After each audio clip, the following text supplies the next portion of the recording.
भगवान श्री रमण महर्षि से विश्वनाथ स्वामी की मुलाकात स्कंद आश्रम में हुई। उन्हें देखकर उनका मन रोमांचित हो गया। एक सप्ताह उनके पावन सानिध्य में रहने का उन्हें सौभाग्य मिला और उन्होंने ये बताया कि उन्हें स्वामी रमण महर्षि वह अरुणाचल किस प्रकार आए, किस तरह शरीर की सुध बुध भुलाकर हृदय के आनंद में विलीन वह रहते थे तथा बाद में किस प्रकार उनकी इंद्रियां इस योग्य हुई कि वे दूसरों से संवाद कर सकें। स्वामी विश्वनाथ स्वामी जब आश्रम आए तो उन्हें वैसा वातावरण मिला। उनके सानिध्य में कोई विशिष्ट साधना करने की आवश्यकता महसूस उन्हें नहीं हुई। आश्रम के कार्यों में दूसरे निवासियों के साथ वे हाथ बटाते। उनकी भक्तिपूर्ण एवं दार्शनिक रचनाओं का उन्होंने अध्ययन किया और समय समय पर दर्शनार्थियों द्वारा पूछे गए प्रश्नों के उत्तर स्वामी विश्वनाथ स्वामी सुनते थे। किंतु सबसे महत्वपूर्ण यह चीज़ थी कि भगवान की उपस्थिति तथा उनका आध्यात्मिक सानिध्य है।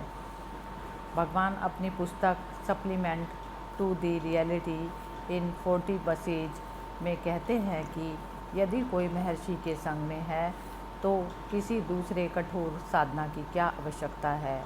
जब दक्षिण से मनोरम हवा बह रही है तो कोई पंखे की ओर नहीं देखता।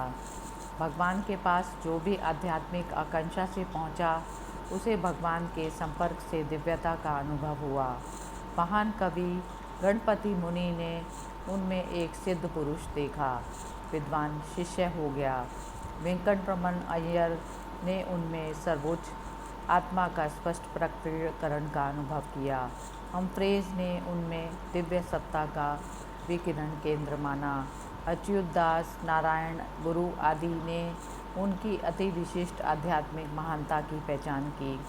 फ्रेंच महिला पैस्कलीन मैलेट ने एक कविता द्वारा वंदना की कि एक प्रकाश, एक जीवन, एक प्रेम उनके द्वारा प्रकाशित है। यह हम स्पष्ट देखते हैं। एक सुसंस्कृत विदेशी विद्वान भगवान की 5 हीमैन टू अरुणाचल की भूमिका में लिखते हैं कि मैं उस व्यक्ति के सीधे संपर्क में था जो इंद्रियों की सीमाओं को पार करके निरपेक्ष आत्मा में लीन हो गया।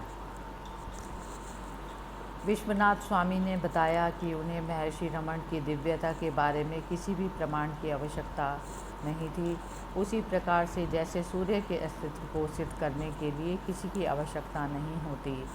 जो भी देखा गया है वह अनात्म है तथा केवल दृष्टा ही अपरिवर्तनीय आत्मा है। जब हम वेदांत के उस आधारभूत सिद्धांत को पकड़ के आत्मविचार करते हैं तो शरीर, जीवन ऊर्जा तथा मन के अनात्म रूप से बाहर हो जाते हैं।